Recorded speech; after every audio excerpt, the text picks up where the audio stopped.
Thank you. Good afternoon, everybody. I hope you can adapt to my Australian accent after hearing everybody else speaking. I am talking today about a topic that I really love a lot. It's about slag chemistry, and I will get the slides going. One sec. Oops, go right to the start. And I think the major goal of my lecture today is to get you thinking about this topic. As you'll see, that I'm telling you about some issues that should be resolved. There has been some progress, but there is still a long way to go. So the main goal I have of today's talk is to get you thinking, and maybe, hopefully, especially if you're in industry, trying to solve these problems. And for people in universities, get you trying to help the industry to solve these problems. So I will go through some of the issues. So the first thing I'd like to say is clearly slag chemistry is very important. I can imagine that there's almost nobody in this room that wouldn't know that. But in case you have any wonders at all, slag chemistry is very important in metal production. It's critical to the quality of the metals. It's critical to the efficiency of the process, and it's also critical to safety. So basically, slag chemistry is one of the major issues that a process metallurgist has to deal with. There is significant physical chemical data available. So we know a lot about slags. There has been a lot of research. There was kind of a golden era in the 50s and 60s when American laboratories, probably with a lot of money being generated in post-Second World War, did a lot of research on slag chemistry. And to some level, we're still living off some of that data. Now, there is still good data being collected around the world, though. There are also sophisticated thermodynamic packages. So many of you would be aware of things like FACS-Age, which allows you to make predictions about the liquidus of the slag, and also the partitioning behavior of minor elements. Now, I've told you all those good things. Now I need to tell you about some of the problems. So one of the first problems is that a lot of that thermodynamic predictions, they're not very often linked directly to the control of the process. So you'll see some steel plants use thermodynamic packages to help them to control the chemistry of the steel or the chemistry of the copper or whatever metal they're making. But it's a pretty loose connection. So in other words, the sophisticated thermodynamics is very rarely directly linked to the process. And we'll discuss why that is in a minute. And then we get down to a really, really big problem. And that is that most of the analysis of slag is done well after the metal has been made. So it's quite typical that slag samples are taken irregularly during whatever process you're doing. And that chemistry is analyzed, and it may take some hours before that data is available. So often the metal is already left. So basically it's a post-mortem. We're looking at the body on the table and looking at what's happened. And of course, when you're trying to control really high quality materials, that's a very big frustrating problem. And when you look closely also at the way that people design slag chemistry, on plants, and I'm talking about steel plants, copper plants, nickel plants, anywhere, it's really done by empirical weight ratios. So people often use weight ratios like lime silica, or in the copper industry, iron silica, and they make qualitative judgments. And I'm not saying that these judgments are stupid or completely wrong, but there is a strong qualitative element to them. And this is not probably a good way to control a very sophisticated process.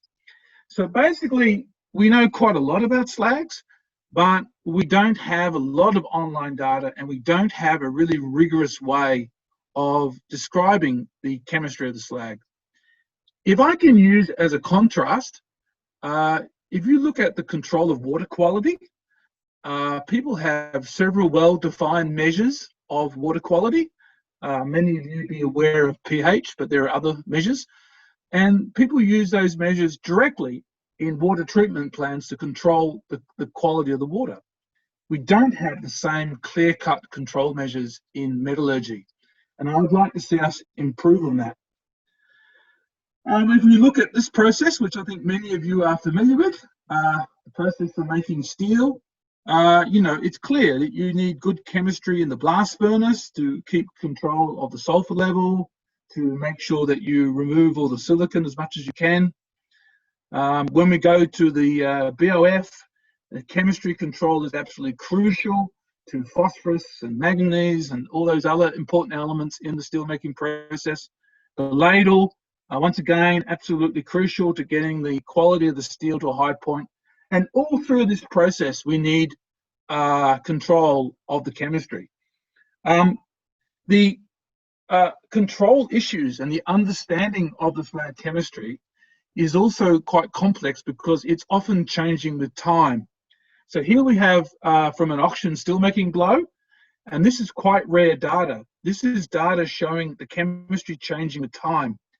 Most steel plants only get a sample near the end of the blow. They don't get samples all the way through. This is very unusual data. And what you see is a very large change in the chemistry of the slag with time. And it's very difficult for the operators to really optimize the process without having the slag data available. So basically the operators, I wouldn't say they're operating blind, but they're operating with limited data. They're operating off, limited information. So if I could just illustrate an issue, I would imagine there are a few oxygen steelmaking people at this symposium.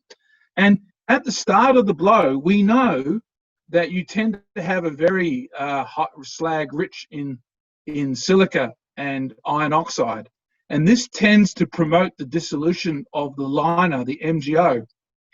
Well, it's very difficult for the operator to optimize that if he doesn't know what these numbers are. So these numbers in the first few minutes, the operator doesn't know.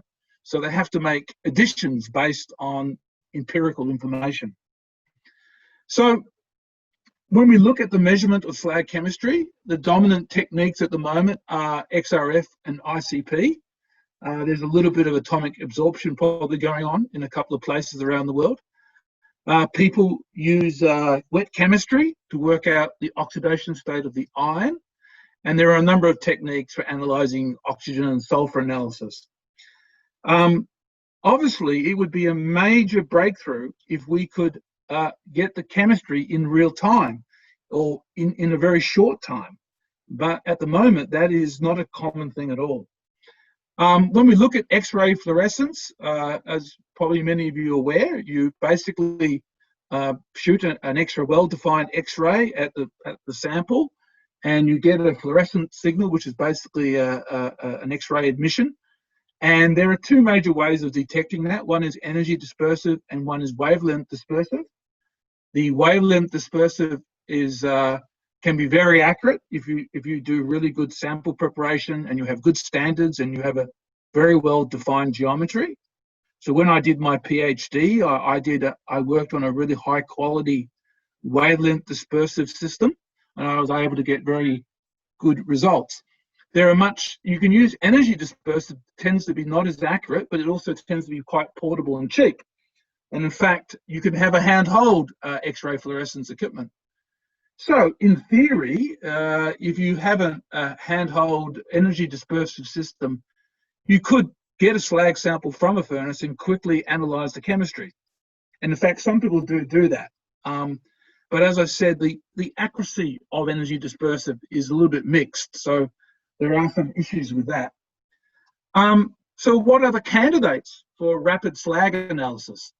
I doubt that there are many people in the room that would disagree with the idea that the whole process for making metals would be a lot easier if we could have online analysis. I'm sure many people would agree with that. I don't think that's a controversial claim. So what are the candidates? Well, the main candidate is probably laser-induced breakdown spectroscopy, LIBS. So this has been researched a fair bit, and there actually has been some progress. And this is a system where you shoot a laser down onto the surface of the material, the slag, for example, and you have a mass spectrometer analyzing the emission from where the laser has hit the surface. There are issues about geometry, there are issues about standards. It has its own complex problems. But LIBS has already been commercialized for the cement industry. So they use LIBS in cement kilns. So there's quite a strong argument that you could use LIBS in the steel process. There's also rapid sampling, as I've already suggested, which is where you would get a sample and quench it very quickly, and then use it using XRF, analyze the sample quickly to get an analysis. And there are some people who do that, particularly in later metallurgy plants. I have seen people doing that. And that is one way of getting a quick number for your slag chemistry. Another one is rapid sampling using Fourier transform infrared. I'll explain that a little bit further. There is some work going on in that area, and I'll explain to you soon that in fact you could get actually some very useful information from that. And another one is color-based. So any of you who work on plants will know that many operators can judge slag chemistry by looking at the color. The most famous example is on the ladle metallurgy. You can often tell the sulfur level by looking at the color of the slag. An experienced operator can make that judgment. And in fact, some plants actually put color charts up of the slag chemistry to help the operator. So of course that could be turned into some kind of online or rapid system if we could develop such a thing. But as I mentioned to you, the most developed of these kind of concepts is LIBS. So this is actually from a paper from work in Germany. And here they're getting slag pots and they're directly measuring the slag chemistry, having a station where they use the LIBS to measure the slag chemistry. Now, I don't know how widespread this is used in Germany. I suspect not very widespread, but there are also work of this kind going on in Korea and Japan as well. So I don't know about in India. I'll be very interested to see whether anybody in India is doing this kind of thing. But it is possible already to use a LIBS system to get slag chemistry quickly. I mentioned to you properties, and I made it sound like, well, properties are well understood. But there's a lot of problems with measuring properties of slags. And I'll take viscosity to illustrate the issue. The viscosity of metals you can predict from fundamentals, right? You can predict pretty well the viscosity of a molten metal just by knowing the composition and the temperature. Slags are more complex. So slags, they behave in the Newtonian way, so that's good. And they have a typical erroneous relationship, this where the viscosity is proportional to the exponential of 1/T with some activation energy in the term. And that activation energy is associated with the structure. So it is potentially possible to have a simple model of viscosity of slags, but when you look into the details, it soon gets quite complex. For example, Ribot was a famous researcher in this area. He came up with groupings of main oxides, the silica ones, the lime ones, the alumina ones, fluorspar and sodium based. And then he came up with these empirical models to calculate the activation energy. Other researchers like Shahanazai and Son, Hayes and Jack, and some other good people around the world have tried to come up with models that are closely connected to the structures of the slag, in particular based on thermodynamic models of the slag. So when you look into the thermodynamic modeling of slags, they use various assumptions about structures to be able to predict the solution behavior. And some people have used that successfully to predict the viscosity. But there's a lot of problems with this, and I'm going to illustrate to you. This is a recent paper, and I'm not picking on this paper. I think this person's done a good job, but it illustrates many of the issues. This is a model for aluminosilicate by a Chinese group, and they use these Arrhenius type relationships, as you can see on the left-hand side of the slide, and they have these relatively empirical relationships on the right-hand side for estimating the various values. And the details is in the paper, but it's a reasonably involved calculation that you can use. And when they use this data and compare it to the data, here we see here the experimental viscosity versus the calculated viscosity for the lime silica system. So that's a very, very simple system, right? Just lime silica, 2 components. And you can see that it's not bad at the low values, but as soon as you get to high viscosity, you see quite a scatter and quite a variation. And when you get to calcium, lime, and silica, there's just 3 components, we see even a wider variation. The variation there is very, very large for these slags. So what's going on there? Well, the first thing is it shows you how difficult it is to model the behavior, but also it shows you there's a lot of disagreement about the viscosity. So basically, there's a lot of errors in viscosity measurements. There's a lot of disagreement between values, sometimes as much as 50%. So you have errors in measurement, and you also have errors in trying to model that system. Now remember, this is just a 3-component system, right? This is not that complex. And in the paper, Xu says, well, when you plot these numbers, he says here, since most viscosity measurements for molten slag at high temperature are subject to an experimental uncertainty of 25%, then this model is accurate, is basically what he's saying here. So here we are in 2020 with measurements and models that can be wrong by 25 to 50%. So just think about that. When somebody tells you we understand slag chemistry, yeah, we do understand it, but we have a lot of problems predicting even basic things like viscosity. I think many of you would be surprised how wrong predictions of liquidus values are when you see in phase diagrams or from fact stage. They can often be wrong by 20 or 30, even more degrees. So there's a lot of inaccuracy in our current knowledge of slag chemistry. When we go back to the basics of how we understand the chemistry of slags, the idea that dominates our notion of slags is acid and basic components.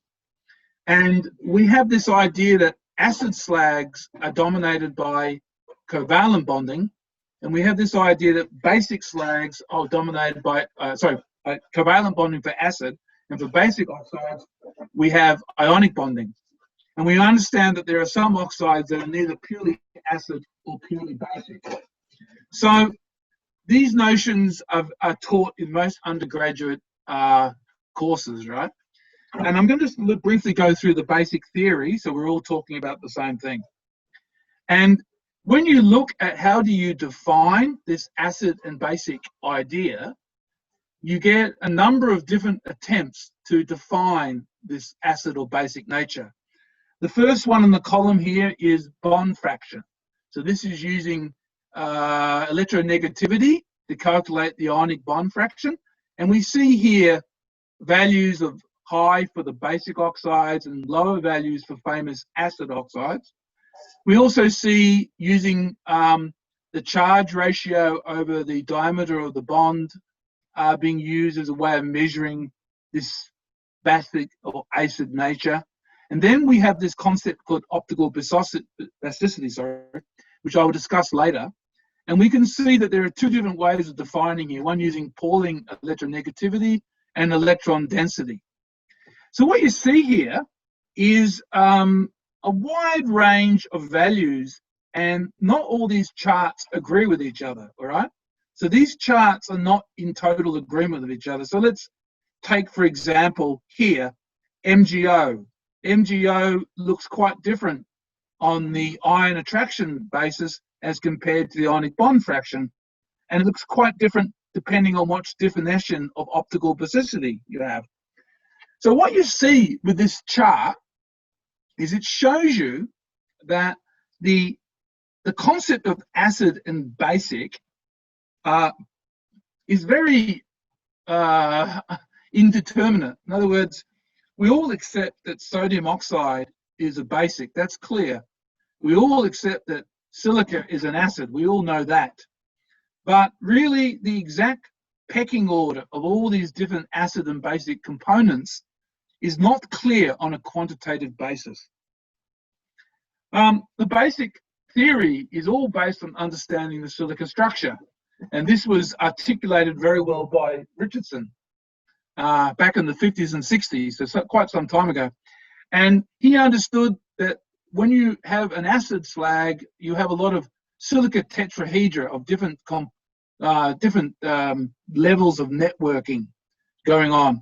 And that when you add basic oxides, that these basic oxides break down the structure and they create smaller structural units. And we have this here, this classic diagram from Richardson, which shows as you add a basic oxide, you break down the silica structure into smaller structures. I'm sure all of you that have studied metallurgy have seen diagrams like this. So we know we have this basic argument that basic oxides, when you add it to molten silica, it reduces the average molecular size, reduces the viscosity, and provides more free oxygen in the slag. I think you're all familiar with this argument. And this argument does a good job of describing how viscosity changes with silica content. And it shows that as you, in this particular diagram here, we see viscosity and we see how it varies with silica content and temperature. And this basic acid basic model makes qualitative sense of this kind of data. And I'm sure you're also aware that the basic principle is that acid oxides readily dissolve into basic oxides and vice versa, that you should use a basic refractory when you're using a basic slag, and you should use a basic slag for removing an acid impurity. I'm sure you're all familiar with these ideas. So what's wrong with this? Well, it's a pretty theoretical model. There are aspects of it that are very hard to prove. The general behavior is correct. You do certainly see acids dissolve into basics, and you do see basic slags protect basic refractories. But the actual details of what, when you add a certain percentage, that's not as clear. And there's also quite a lot of debate about what ionic species exist, especially in acid slags, where you have a high degree of complexing going on. So this basic picture, which has been around since the 60s, is qualitatively correct. It's good for educating people, but it's not particularly wonderful for quantitative predictions. And when we go to the plant, the situation gets a little bit more empirical, because as you can imagine, people on the plant are not talking about network breakers and network formers, and they tend to use weight ratios depending which industry they're in.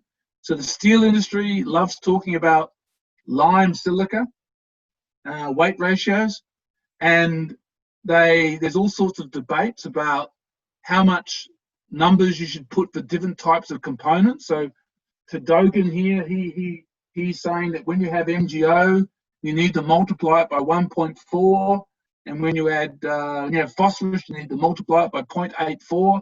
And there's all sorts of debates and arguments about that.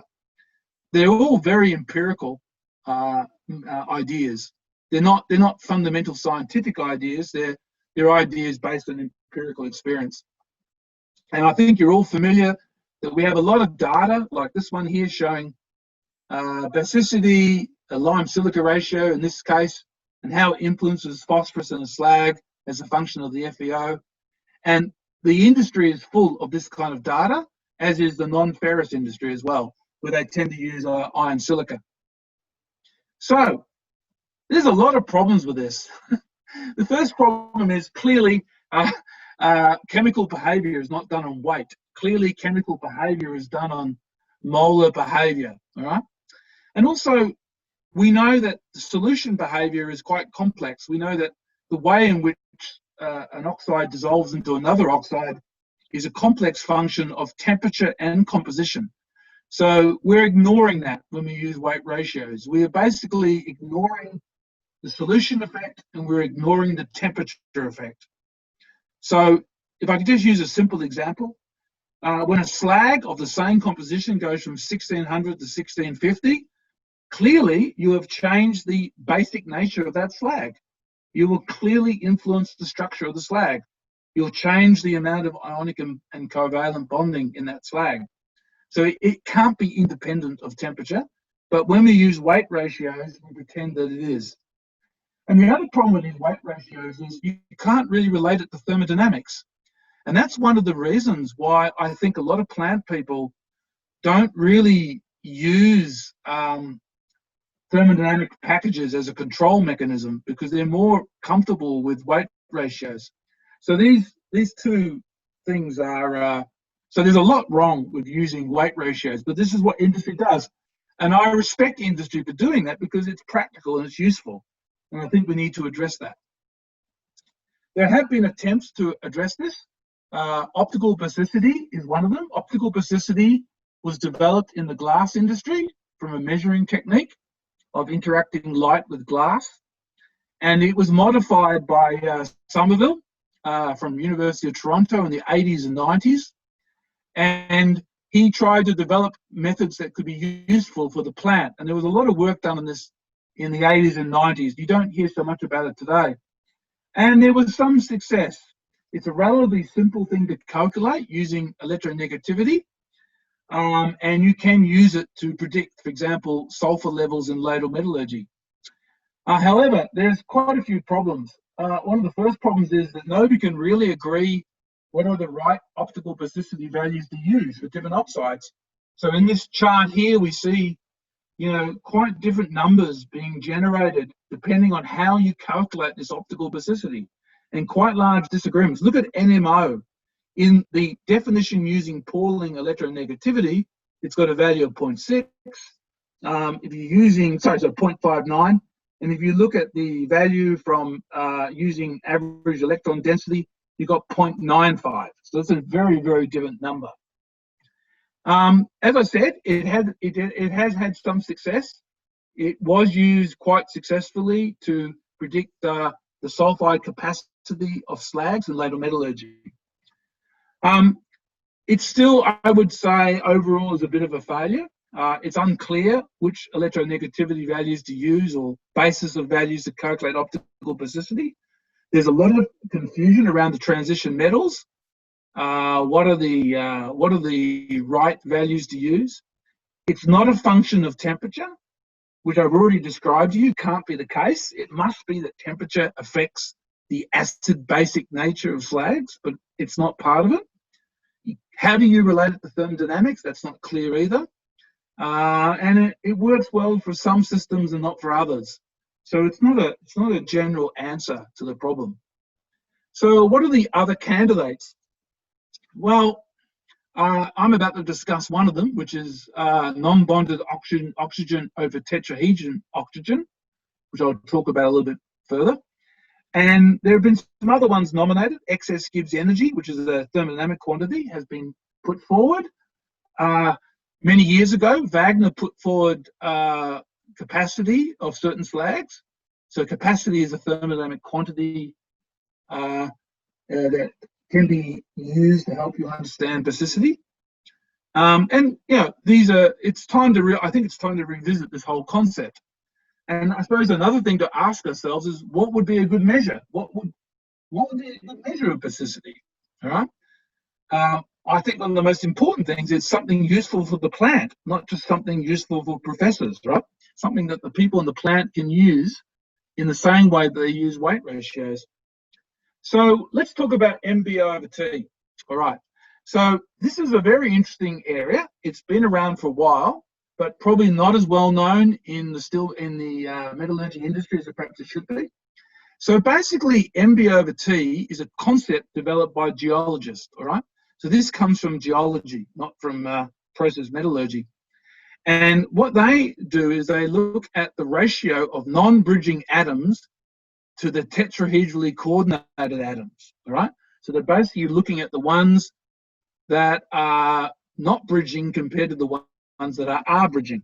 So basically, the MB over T is expressing a degree of depolymerization of a silica network, which I think is the essence of what acid and basic really means. And some nomenclature has been developed from our friends in geology. So here we see different sorts of silica silica complexes, and we see that as you get further and further bonding, the MBO over T number goes down, and the Q number goes up. So you've got these Q numbers which are defining the species depending on how much complexing there is, and you've got the MBO over silica or MBO over T number, which is giving you a degree of complexing. So you see this MBO over T and Q concept used when they're describing these complexes. Now, that sounds very interesting, but how is that helpful? Well, the reason why it's helpful is you can actually study those structures relatively simple. There are two dominant ways to measure these different MBO over Ts and Qs, and you can measure them using Raman spectroscopy, or you can use Fourier transform infrared spectrometry. I'm going to highlight Fourier transform because I'm more familiar with it, but Raman is also a very powerful technique. And because I'm talking about to an Indian audience, perhaps I should have chosen Raman, so I apologize to all my Indian friends for not honoring one of the great Indian thinkers of all time. So in Fourier transform, you use a split light, a high intensity light system to go through a sample. And then you bring the signal back together from these two split light sources. And this interaction of these two lights generates a complex pattern. When you take the Fourier transform of that pattern, you come up with a spectrum which can tell you about the bonding in the sample. So it's essentially showing how a bond has stretched through excitation from an intense light source. Now, it's a pretty simple bit of equipment to use. It's quite a standard bit of equipment. It's quite well known, particularly in organic chemistry, but you can apply it quite readily to slag samples. When you use the FTIR of a slag sample, you get a spectrum like this where you have wavelength and transmission. And we are building up more and more knowledge about which part of the spectrum corresponds to what sort of bond. So here we see a spectrum from an FTIR, and it's showing you which part of the spectrum corresponds to different sort of bonding inside the slag.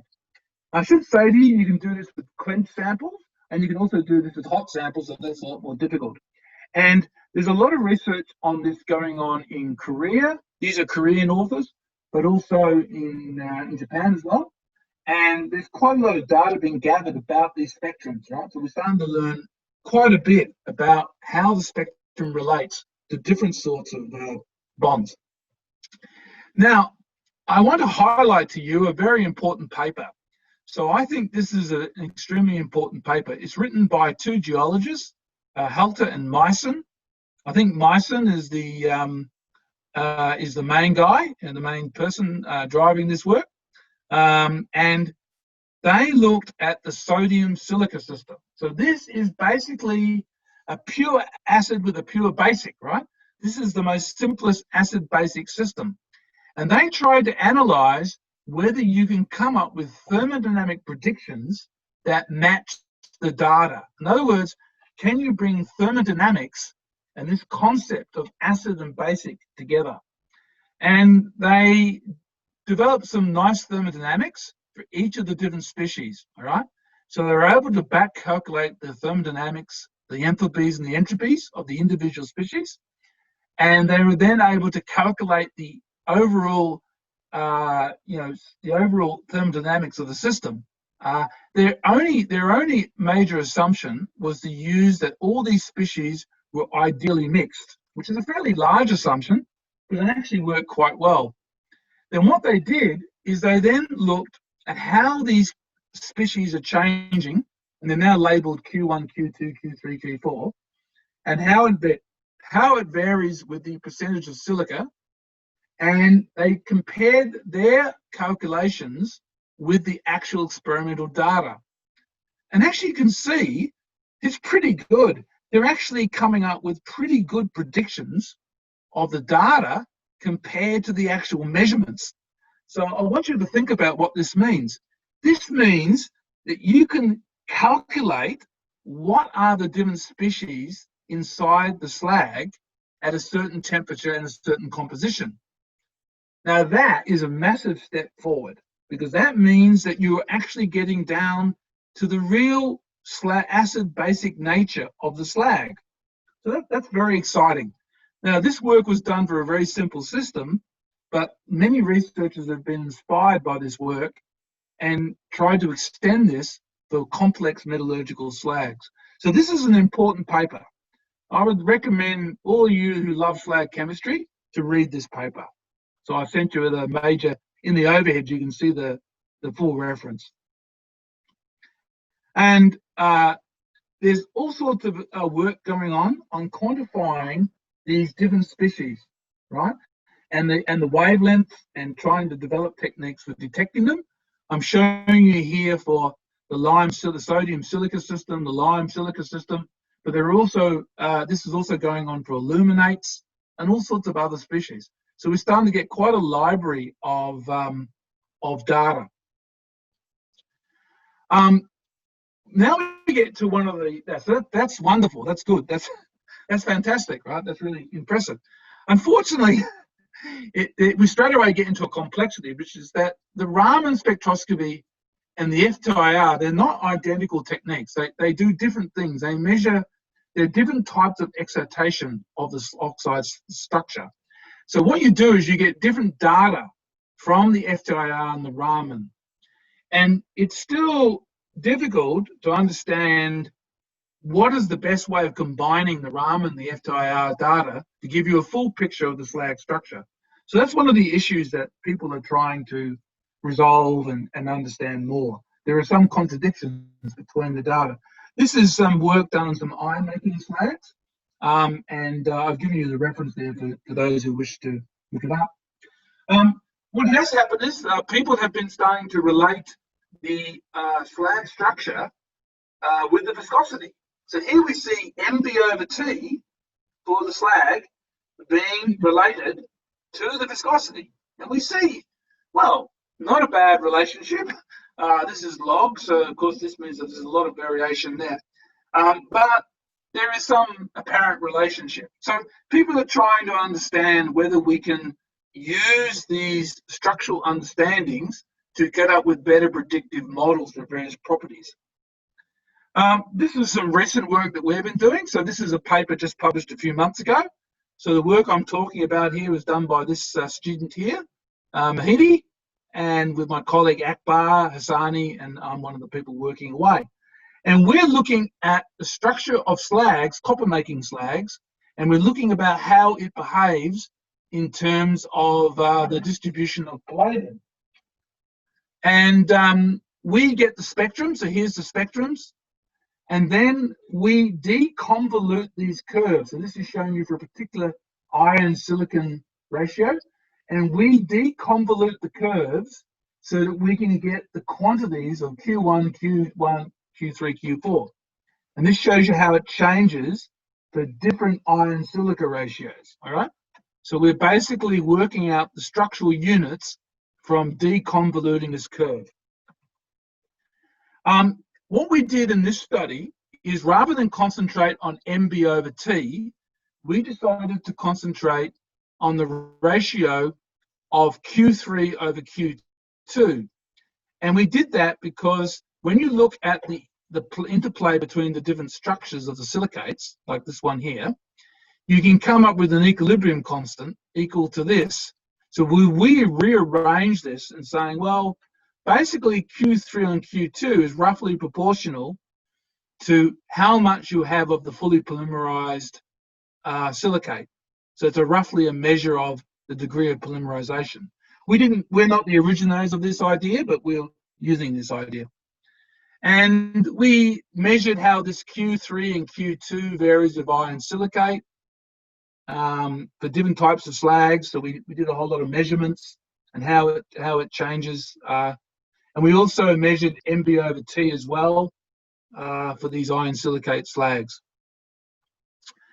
We then formed some semi-empirical relationships for the segregation of the germanium and the palladium in the slag. And As you can see, this is starting to look like a thermodynamic relationship. Not perfectly, but it's at least looking a bit like a thermodynamic relationship. And we brought this structural unit in here. Now, these relationships were okay. They did a reasonable job of predicting the segregation of the elements, but they're still pretty semi-empirical. So I'm not fully satisfied with them, but I'm just showing you how various researchers have been trying to grapple with this problem. What we also did is we tried to write down all the reactions, because we know which are the silicate species, and then we know the cations. So now we can write down all the reactions that are going on between these species, right? Because we know how much there is of Q1, Q2, Q3, Q4. It should be possible for us to work out the thermodynamic relationships for each one of those relationships and be able to directly relate the structure to the thermodynamics. We haven't done that yet, but that is one of our goals. We at least have written down the reactions, so we know which chemical reactions we want to study. So now, I've been taking a long time explaining all this issue to you, and I hope I haven't confused you with either my Australian accent or this slag chemistry. But let me just make a point. What would be a good measure? What would a good measure of basicity look like? Well, it must be a function of concentration and temperature. It must be that it relates to those two things. It should relate to the structure of the melt. The structure of the melt should be linked to basicity. It should relate to a measurement, and that may be FTIR in combination with XIF, or maybe FTIR in combination with Libs.